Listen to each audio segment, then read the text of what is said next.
¿Qué tal? ¿Cómo están? Buenas noches, bienvenidos a la mesa de fútbol picante. Aquí estamos ya de a poquito dejando atrás lo que fue mitad de semana, aunque todavía nos deja colita para hablar particularmente de Pumas y meternos ya a la fecha 5 del campeonato. Tendrá un duelo muy de contraste, ¿no? Con ese Chivas Mazatlán, del que también hablaremos más adelante, en compañía de Cire Monsiváis. Desi, ¿cómo andas? Buenas noches. Bien, buenas noches. Contenta de estar acá con ustedes y sobre todo hablar de lo que se avecina en la siguiente jornada del fútbol mexicano. Correcto. Paco, buenas noches. Buenas noches, un gusto estar aquí con ustedes. Ricardo Peláez. Un gustazo, buenas noches. Y Dionisio Estrada. Dionisio. Muy buenas noches. Recuerden, 4 partidos viernes, 5 el sábado. No hay partidos de fútbol el domingo por el Super Bowl. Para el Super Bowl 60. Bueno, arrancamos ya sin más, si les parece, con todo lo que está pasando alrededor de los Pumas, porque evidentemente el resultado a mitad de semana en San Diego ha abierto ciertas interrogantes sobre, particularmente, Efraín Juárez. Nuestra compañera Adriana Maldonado, cubriendo la fuente, ha reportado que la directiva salió muy molesta del partido y que hay una especie de ultimátum de cara al partido este fin de semana cuando visiten al Atlas y particularmente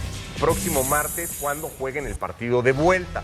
Si Pumas no revirtiera la serie, podrían anunciarse medidas prácticamente inmediatas. Se había puesto en la mesa el nombre de Memo Vázquez como una de las opciones que estaría barajando la directiva, y en las últimas horas ha salido un segundo nombre relacionado con el actual director deportivo del equipo, Antonio Sancho, que llegó este semestre, que venía de Tigres, porque Antonio Sancho, cuando tuvo que tomar una decisión similar en Tigres, llamó a Robert Dante Siboldi, llegó de interino, bueno, o de recambio en Tigres, y sacó campeón al equipo.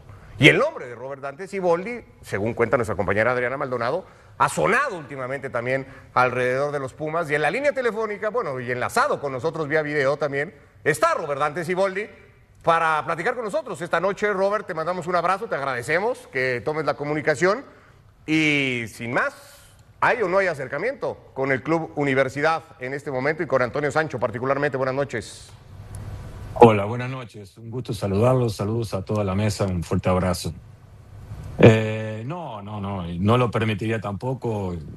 Tengo esos códigos que todavía creo que principalmente a que estás nombrando, Toño Sancho lo conoce perfectamente, porque en el momento de que en su momento me entrevistó o me llamó para una posibilidad en Tigres, estaba Chima todavía, entonces yo no quise hablar nada, porque mientras estuviera un entrenador en funciones no me gusta hablar. Y en este caso es lo mismo. Toño me conoce y más sabiendo cómo es esa institución, yo prefiero estar al margen y bueno, siempre soy muy respetuoso del entrenador que está trabajando y eso no va a cambiar. Así que además es muy aventurado pensar. Yo creo que fue un partido que fue muy difícil para Pumas. Conozco muy bien lo que es San Diego, porque nos tocó jugar en la League Cup cuando estábamos en Mazatlán y realmente juega muy bien. Es un muy buen equipo, no por algo también llegó hasta instancias finales por el campeonato de la MLS. Le tocó un rival muy duro, pero bueno, es posible la remontada, y estoy seguro que Efraín va a hacer todo lo posible para sacar ahora sí que el barco adelante, ¿no? ¿Cómo ves a Pumas en general, Robert? ¿Cómo lo has visto en estos partidos? ¿Qué te parece el plantel? ¿Qué te parece el proyecto que hay alrededor de Universidad? Pues el proyecto está muy claro para la directiva. Yo creo que tiene toda la confianza de Efraín. No puede cambiar todo eso en un mal partido. Creo que el apoyo tiene que estar, y creo que Pumas tiene un plantel muy competitivo, sin lugar a duda, que tiene muy buenos jugadores, se ha reforzado bastante bien y perfectamente puede competir por un lugar en la calificación a la liguilla, y por qué no pensar en un título que hace tiempo que lamentablemente para ellos no se le viene dando, ¿no? Robert, te saludo con gusto, un fuerte abrazo. Te quiero hacer 2 preguntas rápidas. Sabemos lo que significa ser director técnico de un equipo, por supuesto, el tratar de generar convicción, la propuesta futbolística, la táctica, el estado físico de los jugadores, la justicia deportiva. Pero ¿qué importancia de todos estos factores que te he dicho tiene la gestión? El cómo estás, cómo te sientes, muchachos, cómo ven al rival, qué podemos hacer, ustedes qué opinan, el gestionar a un grupo para que todos estén contentos. ¿Qué importancia le das dentro de todos los conceptos que mencionamos? Sí, es uno de los tantos que un entrenador hoy en día tiene que manejar. Yo sigo convencido que en nuestra época, Ricardo, no necesitábamos tantas cosas, tantas indicaciones de los entrenadores, simplemente la responsabilidad la asumía prácticamente el 90% o más del jugador. Hoy ha cambiado, paulatinamente ha cambiado eso, el entrenador ha tomado una fortaleza, por decirlo de alguna manera, una determinación más importante dentro de un plantel, y hoy no solamente tiene que dar una idea futbolística, una estrategia, un plan de juego, el trabajo en cancha, la gestión hoy ha sido, yo creo que fundamental, más que a veces en determinados equipos, más importante y más determinante que una misma táctica o un sistema de juego. Entonces, yo creo que dependiendo del grupo, el rol del entrenador, cuando hasta mismo no hay un líder dentro del plantel, ha tenido que asumir el liderazgo, el entrenador, para poder sacar el equipo adelante. Entonces, sin duda que es muy importante la gestión deportiva, la gestión dentro del vestidor, la gestión de hablar con cada uno, no solamente dentro de lo que corresponde al fútbol en sí, sino que cómo está en su casa, cómo está en su vida, cómo está el aspecto personal. Y a veces, si te lo permite el jugador, sos un amigo, sos un padre, sos un compañero, y por último sos el entrenador, que eso a veces es muy difícil de poder cruzar una línea cuando sabes que lo que más importa en un equipo, lamentablemente, son los resultados, porque son los que sostiene todo, ¿no? Entonces, y digo lamentablemente porque hoy en día puedes tener todo muy bien en todos los aspectos, pero si no ganás, no sirve de mucho. Entonces, yo creo que la gestión con el plantel es fundamental, individualmente, por líneas, no sé, hasta terminar en grupo, y ser muy frontal y ser muy franco. Y lo que yo llevo mucho como estandarte, duela o no duela, o le guste o no le guste, las cosas como son y de frente. A veces es difícil, en el momento es difícil, pero al mediano plazo o a largo plazo el jugador te lo reconoce y te lo agradece. Entonces siempre las cosas de frente, y siempre con la justicia deportiva en lo posible, y nunca no cumplir lo que prometes. Si prometes algo, cumplirlo, si no, ahí es donde tú pierdes credibilidad y pierdes la confianza del equipo. Así que para mí eso es fundamental. La segunda, Robert, ¿cómo te has preparado? Porque hoy el fútbol va cambiando. Hoy, antes los futbolistas llegaban, entrenaban y se iban a su casa. Hoy llegan, desayunan, se cambian, van al gimnasio, salen a la cancha, regresan al gimnasio, van al vestidor, comen. Entonces empiezas a controlar un poco la alimentación, hasta el descanso con cuestionarios, los doctores, en fin. ¿Cómo te has actualizado tú en relación a todo esto a raíz pues, has estado en equipos importantes como Cruz Azul, como Tigres? Sí, sin duda, tienes que estar constantemente actualizándote, porque las competencias, los entrenamientos cada vez son más específicos, cada vez más cortos, cada vez más intensos. Las semanas, los microciclos cambian, ya no son más los tradicionales, que me imagino que a vos te tocó, Ricardo, que el primer día de la semana era el de la paliza más grande que teníamos durante la semana, y resulta que hoy es el +2, donde se supone que es el cansancio, donde estás en la mayor recuperación. Todo ha cambiado. Entonces, a partir de ahí, los microciclos han cambiado. Tienes que preparar en función del rival, mucho estudio del rival, para saber que hay 2 días que le tienes que dedicar con mucha intensidad, tanto como te ataca el rival y como defiende. Las jugadas a balón parado, que son determinantes para después gestionar tu estrategia, tu plan de juego, y bueno, a veces cargas en los primeros 2 días, descansas, bajas un poquito la intensidad. Cuando tenés la posibilidad y la gracia de tener una semana completa, porque prácticamente me tocó en la última, estando en Tigre, no fue la última etapa, pero cuando estábamos en Tigre prácticamente no podíamos tener semana completa, jugábamos miércoles y sábado, y prácticamente pretemporada, el último torneo no tuvimos una semana de preparación, y sin partidos amistosos arrancamos el torneo. Entonces toda esa vorágine de partidos, porque a veces te deja tener la posibilidad de tener una semana completa, y te tiene que adaptar y modificar tus microciclos para que el equipo llegue bien, llegue entero físicamente y que tenga el plan de juego bien claro, ¿no? Robert Dante, un fuerte abrazo. Hace un momento Gracias. decías que Pumas es un equipo competitivo. Entonces, esto quiere decir que los 2 últimos torneos metiéndose al play-in, pues te ha sorprendido y que no sería la posición donde tendría que estar Pumas. ¿Dónde tendría que estar Pumas? ¿En qué posición? Es que es muy relativo eso, Dionisio. A veces ganas partidos que no merecerías haberlo ganado, y a veces pierdes partidos que deberías haber sacado mejores resultados. Yo pienso que Pumas tiene una gran ventaja de jugar en el DF y en un estadio donde es muy difícil para todos los equipos, ya sea juegues al mediodía o lo juegues a la tarde o juegues a la noche, porque es un campo amplio, es un campo que te cuesta cubrir espacio, cerrar espacio, te cuesta mucho en eso, y tienes que ser un equipo muy compacto para poderle quitarle la pelota y poderle hacerle daño. Si Pumas pudiera aprovechar más su cancha en el aspecto del juego, en el funcionamiento del juego, en la idea de juego, yo creo que pudiera ser más protagonista.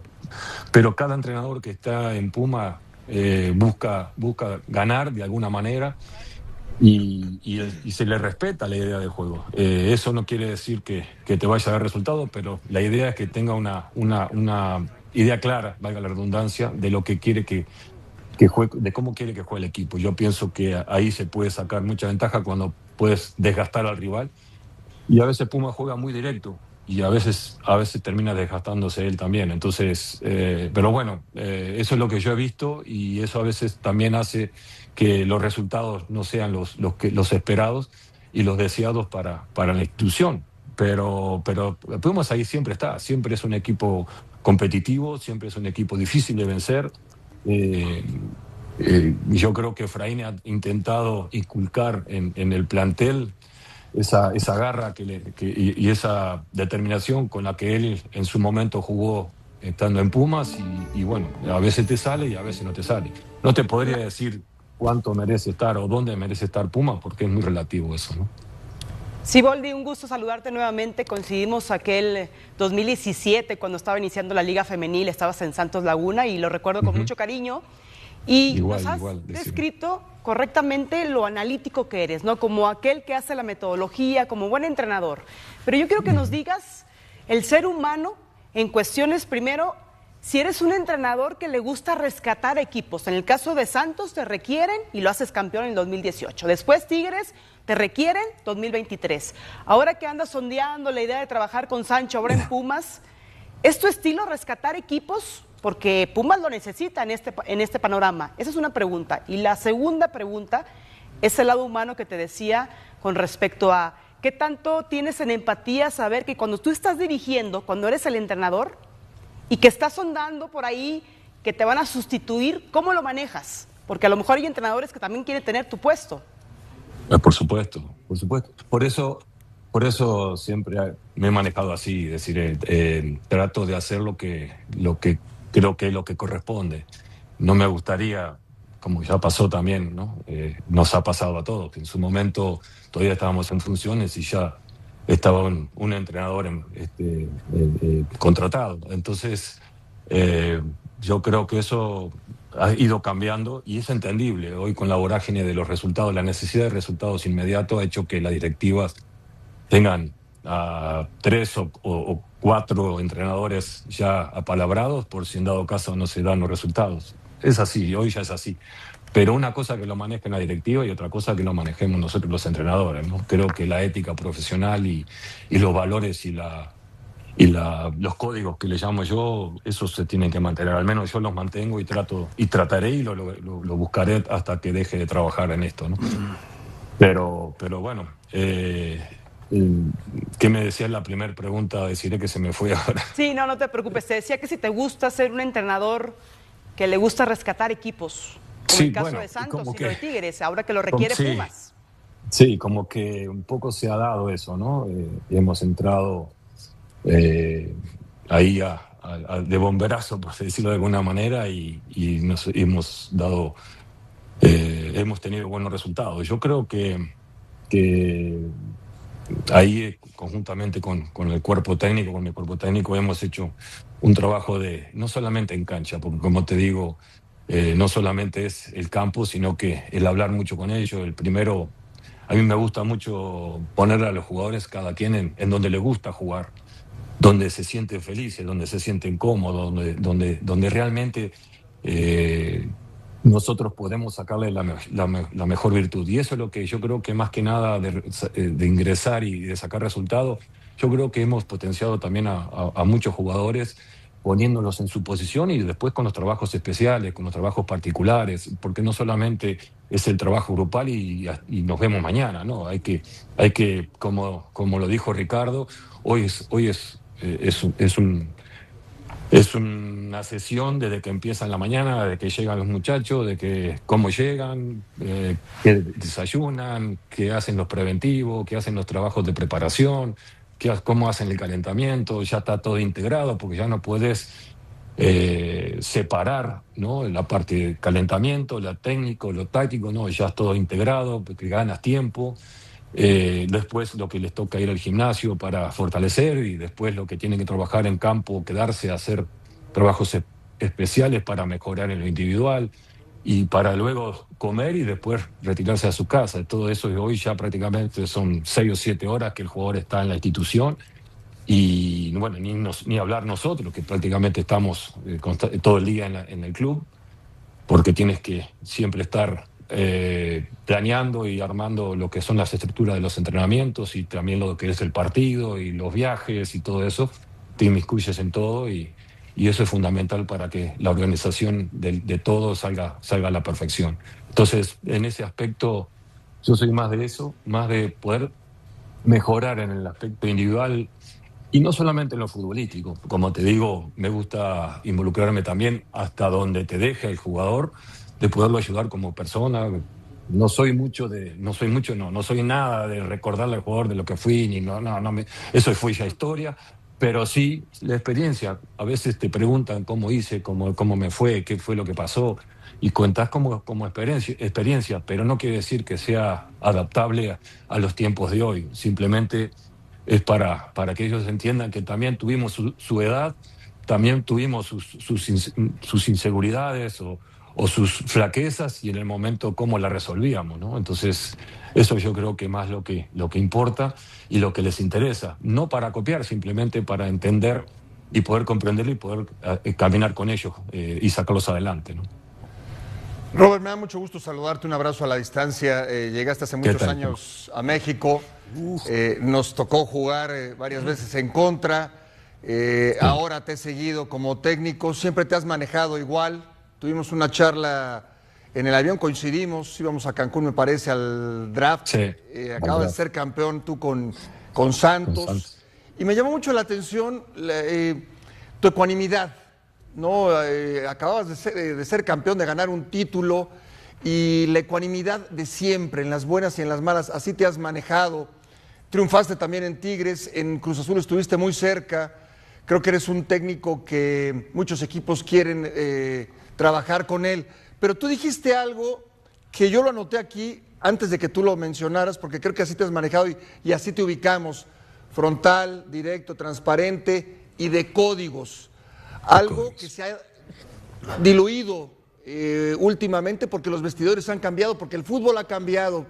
Yo te preguntaría si eso que fue una virtud en algún momento hoy te está jugando en contra. Yo entiendo que para ti siempre va a ser una virtud, pero en el ambiente que hay hoy en día, tú como técnico en la actualidad, ¿esas virtudes te están jugando en contra?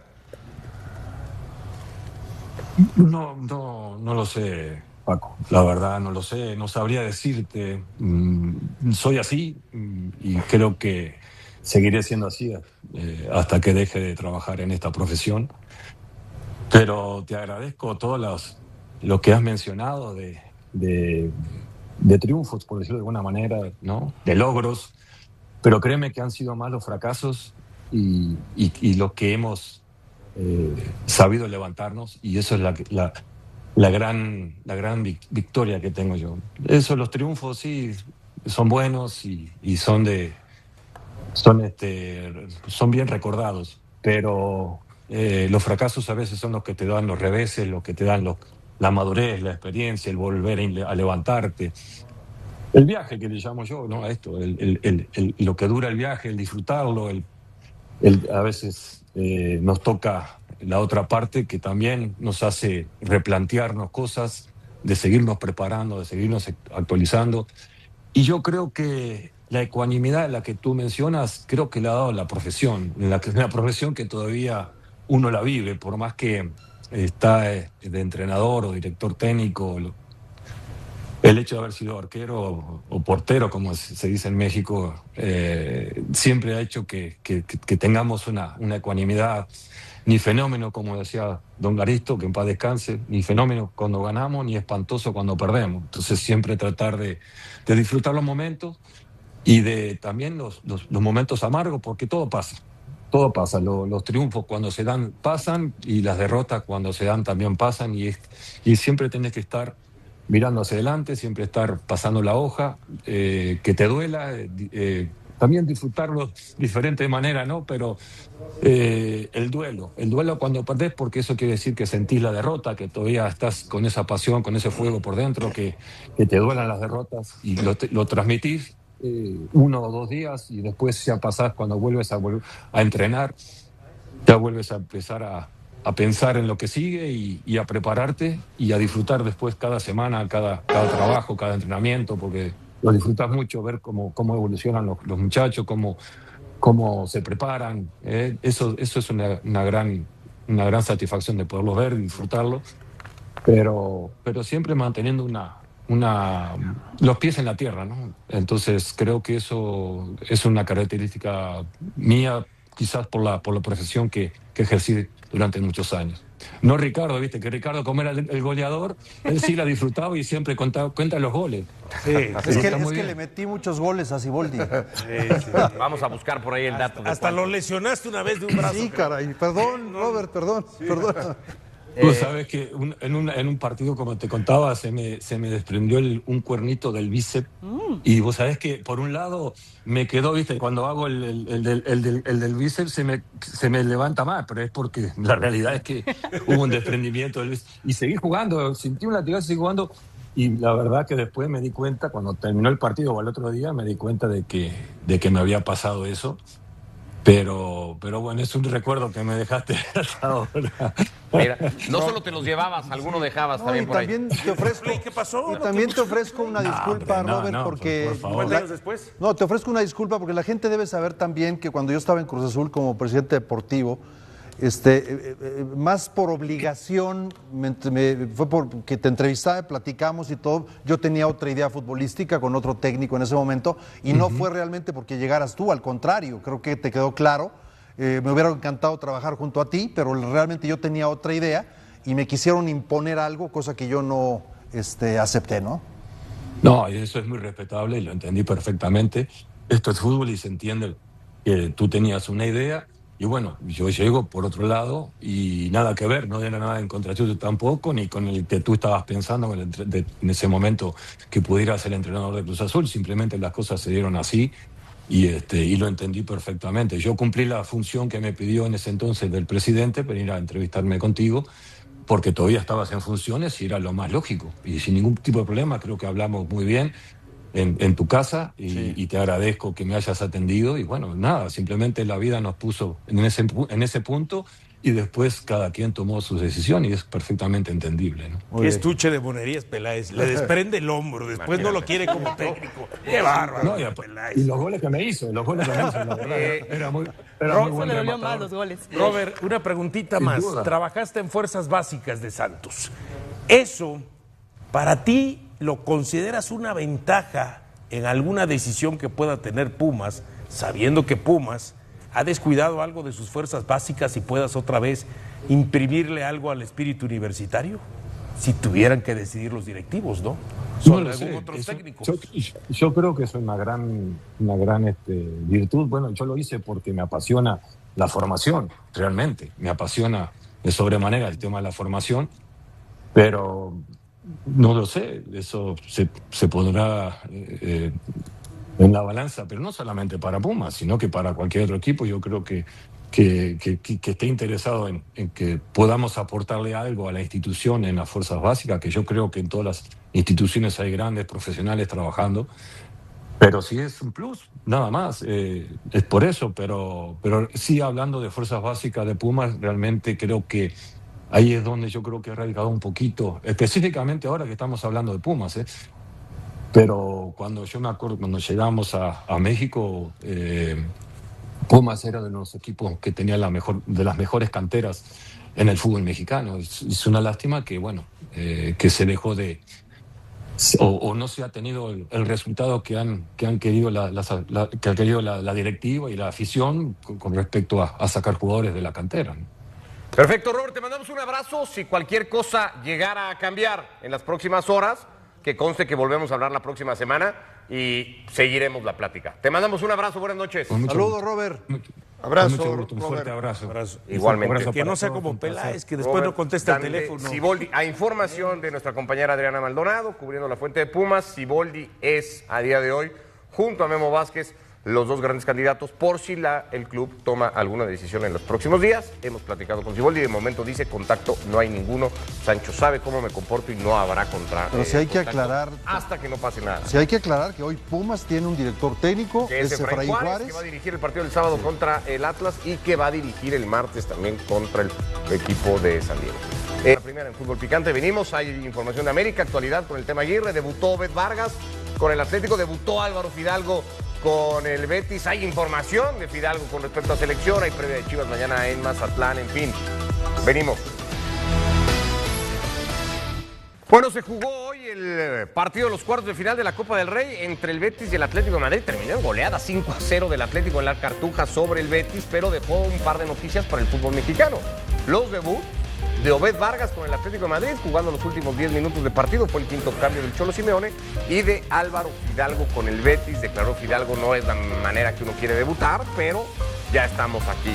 Al mismo tiempo, el PAOK hizo oficial a través de este video la llegada de Jorge Sánchez, el exfutbolista ahora de Cruz Azul, que arranca su segunda etapa por el fútbol europeo. Lo hará con el conjunto del PAOK Salónica después de salir del conjunto. Qué bueno, ¿no? Qué bueno. Decimos que más jugadores mexicanos se vayan al extranjero. Sí. Y ahora, previo a unos meses del Mundial, lo de Obed Vargas, a un gran equipo, lo de Fidalgo y lo de Jorge Sánchez, que vuelve a irse a Europa, suma para la lista definitiva de Javier Aguirre. Me parece que es positivo que haya más jugadores en Europa. Hoy Ya la se hace FIFA oficial, hoy se hace oficial, la FIFA ha confirmado ya que Álvaro Fidalgo ha solicitado a través de la Federación Mexicana de Fútbol el cambio para poder ser elegible hacia la selección Ya mexicana. es elegible. Y la FIFA ha confirmado que eso es positivo, así que a partir de hoy Álvaro Fidalgo es elegible a selección mexicana. Traducción, Álvaro Fidalgo va a estar convocado para los amistosos de Portugal y de Bélgica en el mes de marzo. Es una buena noticia, una opción más para la selección nacional en un puesto donde Marcel Ruiz, donde, no sé, Charlie, varios jugadores tienen posición, Mora mismo, una competencia importante, tener a un jugador se apunta a la muy carrera. profesional. Y lo de Obed Vargas, ahí queda, nada más el brinco que da con la madurez, a mí me da mucho gusto porque aparte lo ves jugar y parece que tiene 28, 29 años jugando, no se pone nervioso, toca la pelota. Es muy poco lo que le vimos hoy, pero... Lo que sí tiene Ricardo, y aquí está el ejercicio que vamos a poner en pantalla. Lo que sí tiene Obed, deciré, son más de 100 partidos en primera división a sus 20 años en la Major League Soccer, siendo un tipo importantísimo. 131 partidos disputados, llegó con ellos encima en el Seattle Sounders para ir al Atlético de Madrid. Y lo que vemos en pantalla son otros compañeros de Obed Vargas de la selección sub-20 que participó en la última Copa del Mundo de la especialidad. El contraste en el número de partidos disputados en primera división. Dos preguntas, ¿por qué sucede eso? La primera. Y la segunda, ¿cuántos de esta lista van a ir al fútbol europeo? ¿Deben ir al fútbol europeo o pueden ir al fútbol europeo? Grandes preguntas. La primera es la mentalidad de quienes los foguean y quienes los dirigen. A ver, voy a ser muy directa, tal vez, tratando de ser muy objetiva. Vimos hace días atrás lo del Chepo de la Torre, ¿no? Que decía esas cuestiones de que se abarataba el tema de la selección. Entiendo que es primera división y que te costaba ciertos partidos para llegar y ser tomado en cuenta. Aquí con el tema de la confianza es que en primera división siempre es como la categoría de decir, son jóvenes y tienen que ganarse con buen fútbol esos partidos. En la MLS lo de Obed Vargas es simplemente que le dan la confianza porque el chavo demuestra esas cualidades, por supuesto, pero simplemente es dejarlo jugar. A comparación, por ejemplo, apenas vemos destellos muy buenos, Iker Fimbres, César Gas ahora con Pumas, lo de Montiel de pronto disparó y luego bajó un poco con Pachuca. Al final, ese es el resumen, la confianza que le da el que dirige a ese joven. Y la segunda pregunta con respecto a qué sucede con esos números y qué tanto el plantel puede nutrir a la selección mexicana, bueno, es el relevo generacional, en el cual tiene que surgir a través de la confianza y que esos jugadores sigan demostrando que tienen personalidad, que tienen calidad individual, que saben sumar en lo colectivo, y eso es muy importante porque se consolida una generación que es competitiva por default. También tiene que ver lo integral. Lo de Obed Vargas, la misma representante que Santi Rafaela Jiménez. Pimenta. Exactamente, entonces... A través de unos socios, Sí, no es directamente llevada por ella. pero seguramente son los puntitos para decir, Gilberto esto es lo que yo quiero de este jugador, por ende, él tiene que llegar con estos parámetros, ponlo a jugar. Es la clave, jugar a la cancha, jugar. ¿Cuántos de aquí pueden llegar a Europa? Yo agregaría una cosita más a lo que establece Desiré y a tu pregunta cuando dices, ¿por qué Obed 130 y tantos partidos y por qué los demás? No, si nos ponemos a ver la lista y sobre todo de aquellos jugadores... Un poco más grande Obed, también hay que Sí, decirlo, claro. que la mayoría de los que aparecen Pero en si esa nos lista. ponemos a ver la lista y sobre todo de aquellos jugadores que están en los principales equipos del fútbol mexicano, es la filosofía de decir Cruz Azul, América, Tigres, Monterrey quieren ir por el título. El Chicha Sánchez tiene 14 partidos con Tigres, porque Tigres está pensando en el título y quizás todavía para muchos... Pero entonces, para ganar el título, ¿los jóvenes estorban? Bueno, pues por lo menos en México da la impresión que sí, La porque mentalidad. no se les da esa oportunidad por esa mentalidad de trabajo. Y en cambio en Estados Unidos, no quiero decir que no les interese el título, pero llevan más procesos. Hay otro tema que siempre se ha puesto sobre la mesa, vamos a escuchar al respecto de eso a Pedro Caixinha, Es increíble. el técnico del conjunto de Juárez, hablando de qué pasa o ha pasado algunas veces cuando por fin se da la salida del futbolista mexicano a Europa.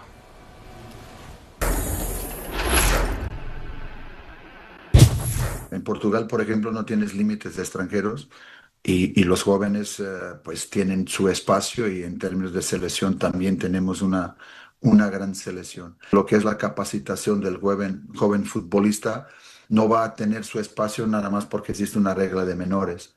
Eso es darte algo para lo cual si tienes condiciones vas a seguir, si no tienes condiciones te vas a quedar ahí. ¿Qué es exportar el fútbol mexicano? Yo lo veo de dos maneras. Exportar jugadores y exportar jugadores al nivel de lo que me estás hablando, al nivel de las mejores ligas en Europa, top 5, top 6, por ahí. Tuve jugadores que estuvieran en Europa y regresaron a México y le pregunté, entonces, ¿por qué te viniste? No, es que el clima, que llovía mucho, es que me faltaban los taquitos, es que... O sea, entonces, si no tienes este tipo de preparación, muy pocos van a estar al nivel de que tienes de Raúl Jiménez, que es un puro ganador, es un puro vencedor. Seguro, güey. ¿No te gustó la declaración? No, no me gustó nada. ¿No te gustó por qué? No, Se puede porque no. malinterpretar. ¿No es cierto o No, porque...? está diciendo el mal del jamaicón. Está diciendo Sí, es el mal del jamaicón. Sí, claro. ¿Para qué nos hacemos güeyes todos? Por Es lo eso. que está diciendo. Yo no lo comparto. Pero no hay a quien sí le Yo ha no lo pasado. comparto, sinceramente. Pero Y lo a lo de la mejor regla esa de es la menores, lo quiero ver en un equipo competitivo como Tigres, América, Cruz Azul, Toluca, los que pelean por el título, a ver si le da chance a los chavos. O sea, no. Si no es por obligación, por eso es por convicción, es por obligación, como lo están haciendo. Aquí está la regla de minutos y hay que cumplirla sí o sí. Es que lo que dice, Y de ahí han salido. lo que dice Caixinha para mí es un cliché. Para mí es un cliché eso de que es que el clima y es que los taquitos. Me encantaría que dijera quién le comentó eso. Me encantaría que dijera quién Se le generalizó. comentó eso. No, es que yo sí quiero saber quién fue a Europa y se regresó porque extrañaba los taquitos o porque el clima. Llovió demasiado. No, el clima, a ver, el clima en México es peor. Altura, juegas al mediodía. Bueno, Es pero no cierto. tiene los Europa, climas no. extremos que sí No, te pero puedes ir a está encontrar bien, en está ciertos bien, lugares pero del mundo. cuando si te vas a Europa es porque tienes mucho carácter y mucha personalidad.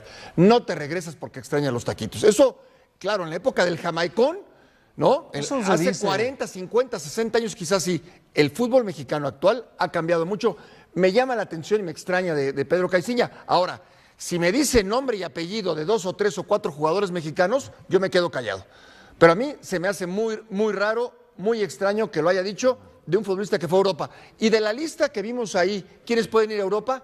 Todos. Sí, sí. Todos están para ir a Europa. Todos están para ir a Europa. No van solamente por esto que decimos siempre es que se les quiere vender muy caros. Ese es el principal obstáculo. Vimos a la selección sub-20 en el Mundial. ¿Y qué tal? ¿No pueden jugar en Europa? Todos pueden jugar en Europa. Ochoa, ya lo vimos jugar el otro día. Mis respetos. Claro, es que a un chavo lo tienes que meter cobijado. No vas a meter a un chavo con puros chavos. 10 chavos más. No. Mete a Ochoa, como lo hizo Cruz Azul. Metió a Ochoa y le puso el equipo titular enfrente. Y tuvo grandes actuaciones. Entonces hay que cobijar a los jóvenes y apoyarlos cuando los debutas.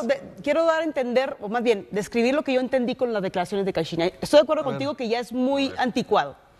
Él dijo a los menores con respecto a que ellos, los jugadores menores, no se deben de conformar que porque la regla está ahí y la calidad es tan baja de ellos y estar ahí a la cómoda, sino que la exigencia debe de estar ahí. Por eso dijo la comparativa de la Liga o del país de Portugal, que simplemente no existe y ellos por competencia y por hambre suben el nivel. Que no hay límite de extranjeros, también dicen Portugal. Pero entonces aquí juegan los jóvenes portugueses por calidad y no por y obligación. es lo que dice que en México a veces Y está la aquí no regla pasa. y es como que el joven se va a la cómoda. Y después lo polarizó con el tema de que se van a Europa y luego regresan y extrañan a los taquitos. Pero lo dijo muy general, porque realmente si a él le interesara saber qué piensa el joven, no solamente le preguntas, ¿qué pasó? ¿Qué extrañaste los taquitos? Profundiza, le rascas, ¿qué es lo que sucedió? ¿Por qué no le dieron la confianza? ¿Por qué no le dieron los minutos? Tú te fuiste Básicamente. a probar suerte al extranjero. 2 veces. Bueno, y eran pocas las posibilidades de que triunfaras allá, de que te fuera bien, y así sucedió. Triunfaste y te fue bien. Bueno, yo te pregunto para los chavos que están con que tienen la posibilidad de debutar con la regla de los menores. A los 17, 18 años o 19 años vas en desventaja contra los extranjeros que vienen ya consolidados de 25, 26 años. Sí, creo que la regla de menores ayuda al futbolista mexicano a debutar y después dependerá de él trascender o no. Pero hay otra cosa, Paco, también, y queremos ir a 2 puntos. Pero uno es el futbolista mexicano que va a decir, pues esta es una liga que me va a pagar muy bien, que no voy a necesitar hacer un megatop para ganar muy bien, para estar cómodo. Y ha pasado con futbolistas que abiertamente dijeron en algún momento de su carrera, ¿a qué voy a ir a Europa si aquí estoy a todo dar? Eso sí ha pasado. ¿De quién es la culpa? Sí lo han dicho algunos futbolistas. Pero ¿de quién es la estoy culpa? de acuerdo, pero hay un entorno que no sé si es el más sano para salir. Hay una cosa rápido para ver esta comparación, Diony, en la que han coincidido los últimos 2 técnicos mexicanos que dirigieron en Copa del Mundo. Juan Carlos Osorio y Gerardo Martino dijeron el fútbol mexicano necesita más futbolistas en la élite, tener más futbolistas en Europa. Si el parámetro es el último mundial de fútbol, el de Qatar, así han exportado la liga de la MLS y la Liga MX al fútbol europeo. 16 contra 8. ¿Y cómo quieres exportar jugadores si no los debutas, si no les dan oportunidades, si están tapados todos los huecos? Si vienen el 50% de los extranjeros que juegan en México juegan menos del 40% de los minutos de juego. ¿Cómo es posible que traigas tantos extranjeros que no jueguen ni la mitad de los minutos? Es que son malas decisiones. 10 segundos nada más para contestarte eso. Eso no explica por qué Estados Unidos ha superado, alcanzado, o está a la par, o está por superar, o está ahí a nivel selección del fútbol mexicano. No, yo hago una pregunta. ¿Se ha abierto a Europa? Yo hago una pregunta. Vámonos al Cono Sur y vámonos a la MLS. En Argentina, en Chile o en Estados Unidos, en equipos dentro del mercado de estos países, ¿se venden jugadores en 10 o 12 no existe el mercado interno, o 15 millones de dólares? No.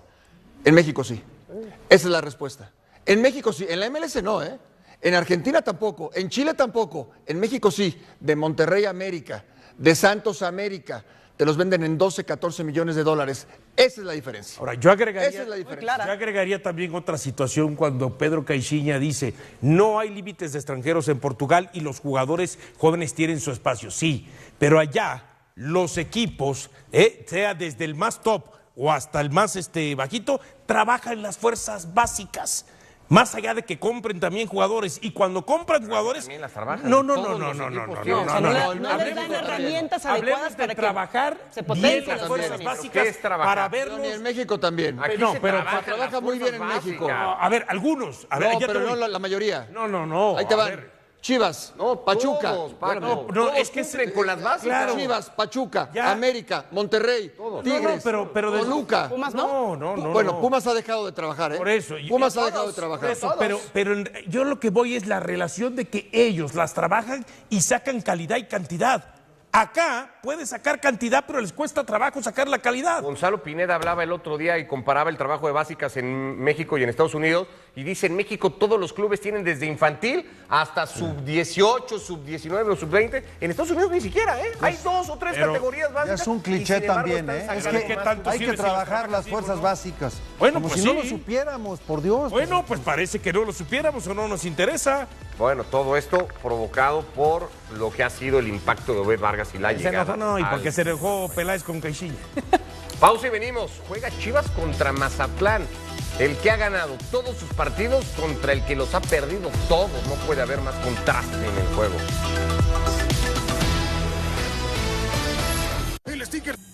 Gracias, Ricardo, qué gusto saludarte. Fuerte abrazo allá a todos en la mesa de Fútbol Picante. Pues un día muy esperado, especial, porque se entregan las distinciones a lo mejor de la temporada. Aquí es donde se premia el esfuerzo de toda una campaña y tenemos la distinción al entrenador del año, Mike Vrabel. ¿Qué opinas, Sergio? Me gusta mucho, Cari, la decisión porque los Patriotas llevaban 2 años seguidos terminando con récord de 4 ganados y 13 perdidos. Llega Vrabel y en su primera temporada los trae hasta el Super Bowl con récord de 14 ganados y 3 perdidos en temporada regular. Y me parece, Cari, que eso aunado a la experiencia que él ya tenía en Tennessee como head coach y sobre todo Josh McDaniels, que es su coordinador ofensivo, Que también se llevó campeón ese premio. con Tom Brady, con Bill Belichick en su momento, sí me parece que hay ligera ventaja en el coacheo del lado de Nueva Inglaterra sobre Mike McDonald. Era una de las distinciones más peleadas porque también ahí estaba el nombre de Mike McDonald, Exacto. que también está con el equipo de Seattle Seahawks en el Super Bowl, y el de Ben Johnson, que hizo un gran trabajo con los Chicago Bears. Pero bueno, así las distinciones que se han otorgado esta noche. Ricardo, volvemos contigo a la mesa de Fútbol Picante.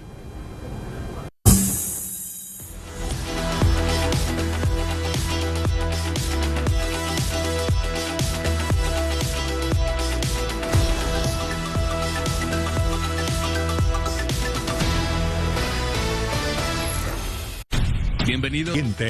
Es presentada por Caliente.mx. Más acción, más diversión.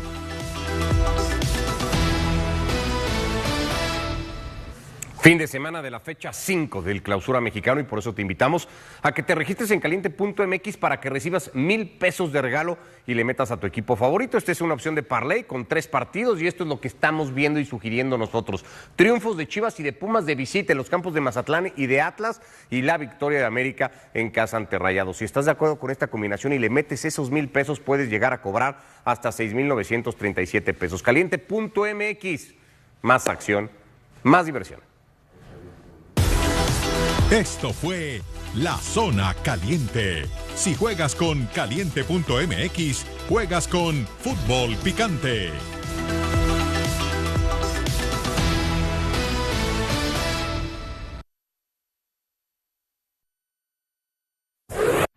Bueno, este es el balance de Chivas visitando a Mazatlán en partidos de la Liga MX. No le ha ganado los últimos 3 con Ricardo Cadena, con Fernando Gago y con Gerardo Espinosa. La última victoria, mira, tanto que dicen, fue de Marcelo Michel de Año en el Apertura 21, 1-0. Chivas juega, Johnny, mañana contra el equipo que ha perdido todos los partidos del campeonato. Y uno piensa que Guadalajara va a seguir invicto y que va a ganar y va a sumar a 15 Siento puntos. que vas a llegar a un pero. No, para nada. ¿Por qué? Porque Mazatlán ese ya es un tonito. equipo desahuciado. Lo peor que pudieron hacer fue informar que en 6 meses cambiará de sede y nombre. No, y Guadalajara está probando cosas. El otro en San Luis modificó alineaciones, puso 2 contenciones, 2 puntas. O sea, no necesariamente va a seguir jugando igual. Y eso es muy bueno, prepararse también para diferentes escenarios.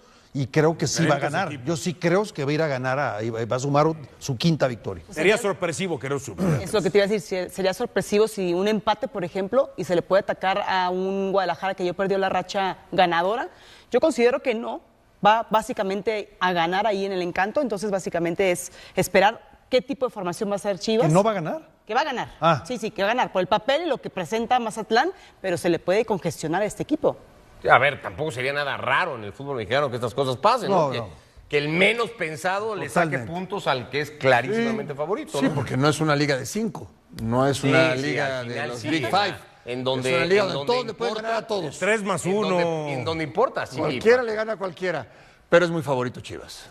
Ahora, el otro día leí un dato que primero me sorprendió y luego dije, ¿por qué me sorprende? De Ricardo Salazar, por cierto, a quien le mandamos un saludo, que decía que desde que se reparten 3 puntos en el campeonato mexicano, a que no saben cuáles son los 5 equipos que más puntos han hecho en la fase regular. No nos digas. Sí, el Big Five. El Big Five. Oye, hay que ponernos en el lugar de Sergio Bueno. Ponte en el lugar de Sergio Bueno, el discurso a los jugadores. ¿Cuál es el objetivo de ustedes, muchachos?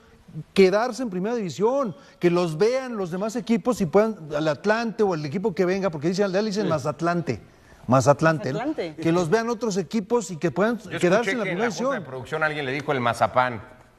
Caray, bueno. Yo estaba de testigo, sí. El productor así le dijo. Ahora, Chivas sí tienen que sumar de a 3.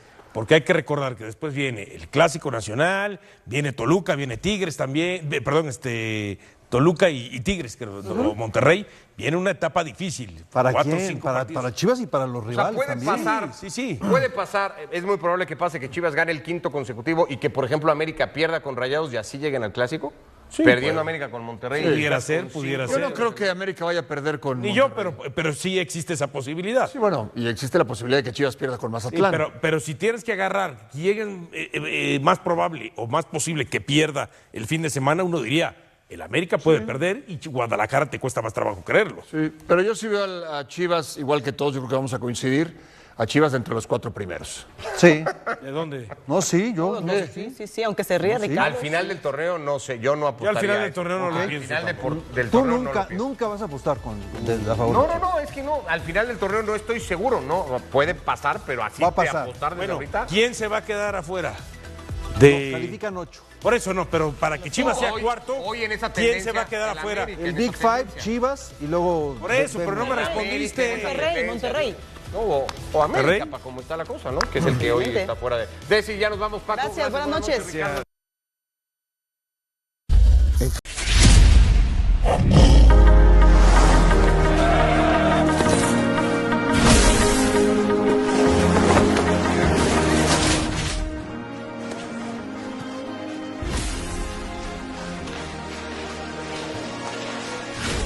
Hola a todos, bienvenidos a The Football Day. En Noticias del Día tenemos las siguientes declaraciones, y es que la gente no quiere que ganemos. Estas fueron las duras declaraciones de Rodri tras el pinchazo del City en Londres a raíz del 1-2 y el no anulado a los Spurs, en donde Guardiola no quiso pronunciarse una vez más. Y la polémica volvió a ser acto de presencia en un partido del Manchester City y Rodri Hernández no se contuvo y declaró lo siguiente, ya que uno de los capitanes del equipo no pudo reprimirse. El primero de los 2 tantos anotados por Dominic Solanke en el Tottenham Hotspur Stadium, en el que a las Spurs también para terminar empatado contra el cuadro mancuniano 2-2. Tuvo que haberse revisado el VAR, y también el delantero inglés golpeó lo que fue la pierna de su compatriota y rival Mark Getty en lugar del balón. A juicio del árbitro, él fue insuficiente para ser sancionado como falta. El tanto acabaría subiendo al marcador, una decisión que tras el partido también fue duramente recriminado por el Balón de Oro español. Los pequeños detalles marcan la diferencia.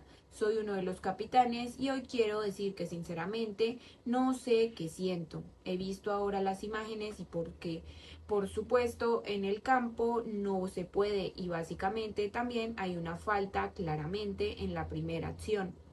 Es una falta clara, en donde el VAR está ahí por una razón. Estos pequeños detalles marcan lo que es la diferencia e intentamos hacerlo lo mejor posible. Es el primer gol que marcan y el Tottenham, quizás si no hubiera marcado ese gol, habría ganado el partido, pero es otro partido más y eso no es posible. Comenzó afirmando Rodri en la televisión británica. Sé que hemos ganado demasiado y la gente simplemente no quiere que ganemos, declaraba Rodri Hernández, jugador del Manchester City, sobre el gol no anulado al Tottenham. Entonces el centrocampista Sky Blue fue a más y declaró que nunca habló de árbitros, su respeto enorme por su trabajo, pero que tienen que prestar atención a estas cosas. Le dio una patada muy clara y se adelantó a Mark Gurry y fue una falta clara, pero no es solo hoy, van 2 o 3 partidos seguidos y sinceramente no sé por qué. Sé que hemos ganado demasiado y la gente simplemente no quiere que ganemos. Pero el árbitro tiene que ser neutral, indirecta, directa para Robert Jones, colegiado del Tottenham Manchester City. Más allá de lo que fue la polémica acontecida en el norte de Londres, cuando Rodri también dice que no es solo hoy, en donde el futbolista español también declaró tras jornadas anteriores que en el derbi del Manchester también los Red Devils pasaron por encima de los pupilos de Pep Guardiola en el Old Trafford, logrando un triunfo más que merecido, 2-0. Pero lo cierto es que aún más con 0-0 en el marcador, Diogo Dalot se salvó de poner rumbo a vestuarios en el minuto 10 de partido tras una dura entrada sobre Jeremy Doku, mientras que el plantillazo del lateral portugués fue castigado con amarilla ante el Wolverhampton. Encuentro que sí terminó con la victoria Citizen 2-0 y se le negó un penalti por mano al conjunto mancuniano, en donde sinceramente también no es justo y trabajamos muy duro en estas situaciones. Hay que seguir adelante porque por supuesto que hay que remontar, pero luego cuando todo ha terminado te sientes frustrado porque la falta es clara, le dio una patada y el balón entró. De lo contrario, si no se presta atención va a ser difícil para todos porque esta liga es así, se trata de pequeños detalles y todo cuenta. Esta situación no fue justa y creo que es un día muy duro para nosotros en ese sentido, sentenció Rodri Hernández, en donde también declaró que todo el mundo puede cometer un error. El jugador del Manchester City sobre el gol no anulado a Dominic Solanke, en donde Pep Guardiola no quiso mojarse en exceso, limitándose también a afirmar en la rueda de prensa posterior al choque que si un defensa le hace eso a un delantero es penalti, ¿verdad? Sí dio algo más que hablar también a su vez en Sky Sports. En cambio, un pupilo, además de no poder bajar lo que fueron los brazos, seguiremos luchando hasta el final porque esa es nuestra identidad. Volvió a recriminar que no es la primera vez que esta temporada se toma una decisión arbitral y les perjudica, en donde la realidad es que tenemos que ser justos en estas situaciones. No es solo una vez porque todo el mundo también puede cometer un error, sino que también hay que preocuparse por eso. Pero cuando pasa 1, 2 y 3 o 4 veces seguidas, como ha dicho el entrenador, es el encargado de decir estas cosas, pero como capitán soy yo quien lo dice hoy, no es posible. También quiso dejar claro Rodri Hernández que no estaba insinuando ni diciendo que el nivel de los árbitros sea malo. Estupendo, pero tenemos que prestar atención porque hemos trabajado muy duro para que estas pequeñas acciones no marquen la diferencia y tampoco no se puede marcar la diferencia y hoy por desgracia lo ha hecho. Que sí recriminó al Balón de Oro español a los colegiados, en este caso a Robert Jones en su actitud a la hora de mantener una conversación. Es imposible, no se puede hablar con ellos, no es mi objetivo hablar con ellos. Años atrás no tenía esa responsabilidad, ahora soy uno de los capitanes y quiero decir que hoy nos sentimos un poco molestos por eso. Con todo y con eso, el Manchester City se mantiene en la estela del Arsenal con 6 puntos que separan a los Citizens y a los Gunners a falta de 14 jornadas ligueras. De ahí Pep Guardiola no diera ni mucho menos también por terminada lo que es la candidatura del mancuniano al título de la Premier League, en donde se preguntaron si están diciendo que debería descartar la Premier League, ya que con los 14 partidos con jugar hace un mes tuvieron lesiones con 9 o 10 jugadores fuera, y se sabe también que al mismo tiempo estaban ahí y seguían adelante. Esto lo decía el técnico de Sampdoria a un periodista en la sala de prensa, en donde los mancunianos, a pesar de todo, no se rinden.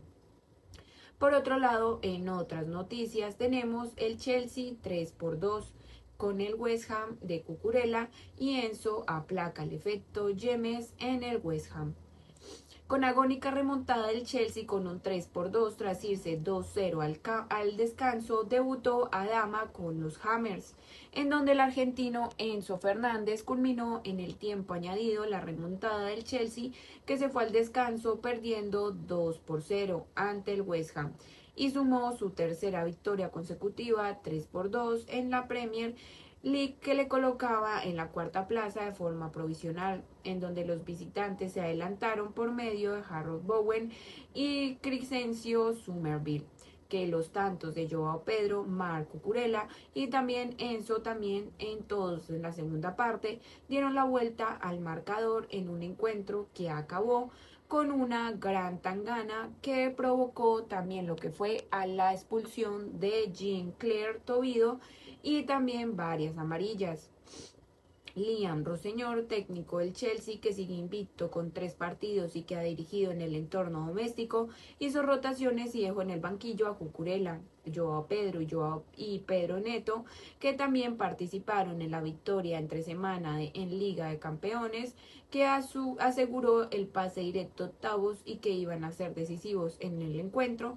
Los visitantes salieron a todas y ya desde el primer momento avisaron también de sus intenciones cuando Tati Castellanos hizo intervenir a Robert Sánchez en el primer minuto del encuentro, en donde el conjunto de Nuno Espíritu Santo siguió dominando el duelo y en el minuto 7 inauguró el marcador por medio de Bowen. El inglés, que ya marcó en la pasada jornada, envió un centro que se envenenó sin tocar en ningún jugador y sorprendió a un Robert Sánchez que pudo hacer más, y los visitantes siguieron con la buena dinámica y rozaron el segundo con un nuevo disparo de Castellanos, que fue respondido por una buena parada del guardameta español, en donde los Blues no levantaron cabeza y vieron cómo en el minuto 26 Jimmy Gittensens se tuvo que marchar del campo por problemas físicos. El Chelsea siguió incómodo y sin poder generar acciones de peligro, aspecto que los Hammers, muy bien planteados en el terreno de juego, iban a aprovechar antes del descanso, en donde Summerville aumentó la ventaja después de una gran jugada por la banda derecha y un centro de Aaron Wan-Bissaka, que aprovechó el extremo para fusilar la red y marcar por tercera jornada consecutiva en la segunda parte, en donde Rosselló buscó el rumbo del duelo al dar lo que fue entrada a Marc Cucurella, en donde Joao Pedro y Wesley Fofana, que iban también a ser determinantes. Antes, el West Ham lo que hizo fue poder anotar el tercero hasta en 2 ocasiones por medio de Bowen y también por medio de Mateus Fernández. Pero también se encontraron con Sánchez, que también realizó 2 paradas de mérito. A partir de ese momento el partido cambió y el Chelsea comenzó a tener mucha más presencia en ataque, y Liam Delap tuvo la primera ocasión de gol tras un centro de Cucurella. Antes de que Joao Pedro recortara distancia, el brasileño remató de cabeza un centro preciso de Fofana desde la banda derecha para batir a Alphonse Areola y también meter de lleno a su equipo en el partido, en donde los Blues siguieron presionando y Moisés Caicedo tuvo lo que fue el tanto del empate con un disparo desde fuera del área que Areola repitió con una gran estirada. El West Ham resistía las internadas de los locales y despejaba los centros que buscaban tanto a Joao Pedro como a Liam Delap. En uno de esos envíos y tras un remate de Liam Delap que más Kilman despejó al larguero, Cucurella aprovechó el rechace para igualar el marcador a falta de 20 minutos. El Chelsea mantuvo el acoso y derribó y siguió decidido a conseguir los 3 puntos, aunque no lograba tener acciones claras de gol. El West Ham se replegó intentando salir a la contra y a 5 minutos del final rozó lo que fue la victoria cuando Jean-Claire Todibo, con todo a favor, mandó el balón a un poste desde el área pequeña. Este error también le condenó, ya que en el tiempo añadido, después de un pase al punto de penalti de Joao Pedro, Enzo Fernández definió la perfección para culminar la remontada antes del pitido final, que se produjo una tremenda tangana en el que se vieron involucrados varios jugadores de ambos equipos, entre ellos Adama Traoré, que hizo su debut con los Hammers y que desencadenó 3 tarjetas amarillas y la expulsión de Todibo Ronaldo. Con esa victoria, el Chelsea se coloca en la cuarta plaza de manera provisional, mientras que el West Ham se mantiene en descenso. También, por otro lado, en otras noticias tenemos la Saudi Pro League, en donde los motivos que se esconden detrás de las rebeliones de Cristiano Ronaldo y Benzema en Arabia. Cristiano Ronaldo cumple su amenaza de no jugar con el Al-Nassr, sumándose al plantón de Benzema con el Al-Hilal. Cristiano Ronaldo y Karim Benzema aterrizaron juntos en Concha Espina durante el verano de 2009, con la vuelta que Florentino Pérez al palco del Santiago Bernabéu, y durante 9 temporadas formaron parte de la mejor dupla de la historia del Real Madrid, o al menos de su época más reciente. Ahora, con ambos en el caso de sus respectivas carreras, las rebeliones protagonizadas por ambos en los últimos días también han sacudido a Arabia Saudí en una recta final de mercado que se antojaba relativamente tranquila. Cristiano Ronaldo ha cumplido su amenaza de no jugar ante el Al-Riyad y no está en la convocatoria, y Benzema se mantiene firme en su plantón con el Al-Ittihad.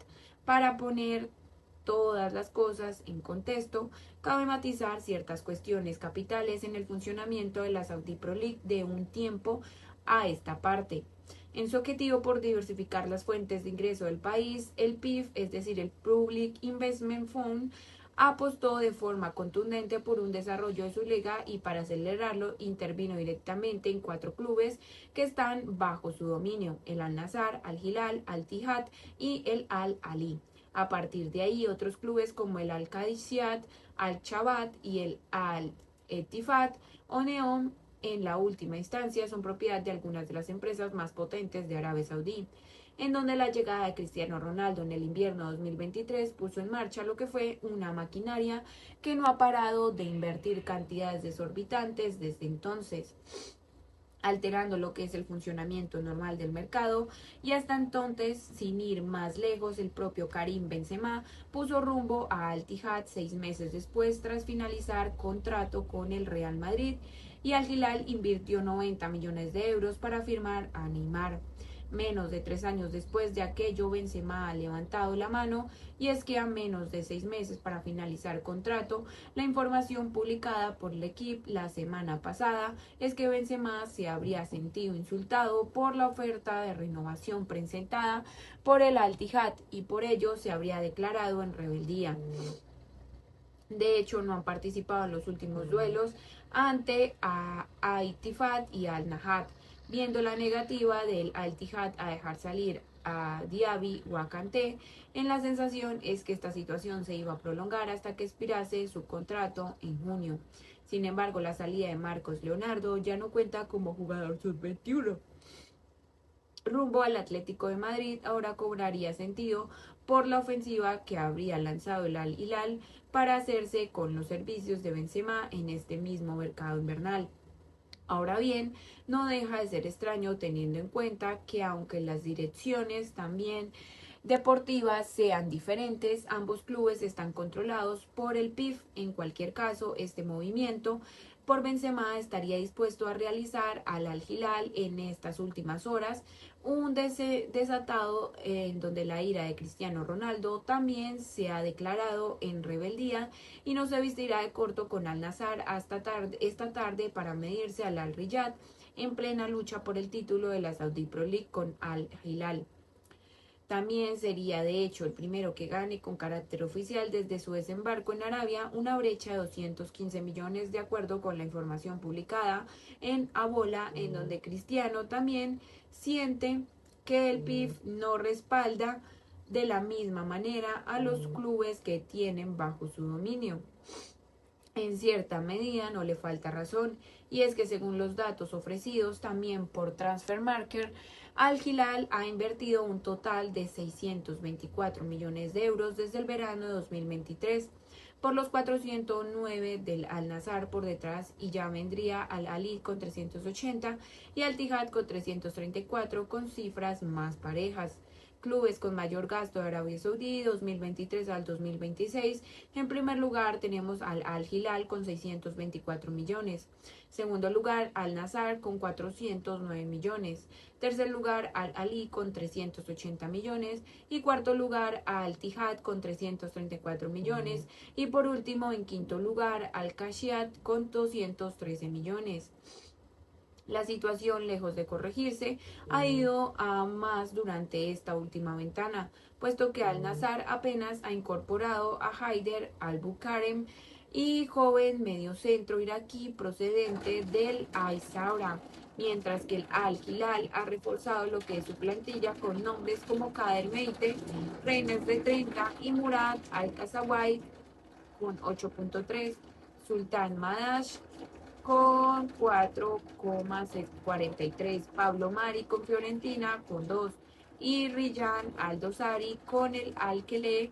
En total, el Al Hilal ha invertido más de 40 millones por estos futbolistas, a la espera de poder cerrar a Karim Benzema y el talentoso Simon Boure, ex del Mónaco, en el Al Nassr, en donde sin embargo no se esperan más movimientos en esta recta final del mercado, sobre todo teniendo en cuenta lo que es la información publicada en Abola de Simao Coutinho, director deportivo, y también José Samedo, CEO, que tienen sus poderes congelados más inicio de mes por una decisión impuesta por el Consejo de Administración.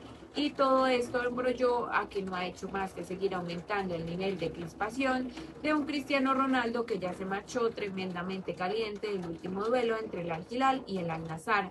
Y es que tras poner por delante a los de Jorge Jesús en la primera parte, Al-Dazari igualó el choque desde los 11 metros tras un polémico penalti, y también la roja mostrada al Al-Kidi acabó inclinando el reencuentro en favor de los hombres de Simone Inzaghi.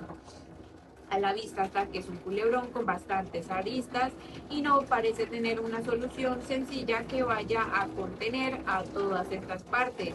Pero en este caso parece que Cristiano va a tener que acabar cedido porque tiene más cosas que perder en caso de prolongar su rebeldía, sobre todo si quiere llegar lo antes posible o al millar de goles en su carrera. Esto fue todo por hoy, nos vemos en un próximo video y gracias por ver.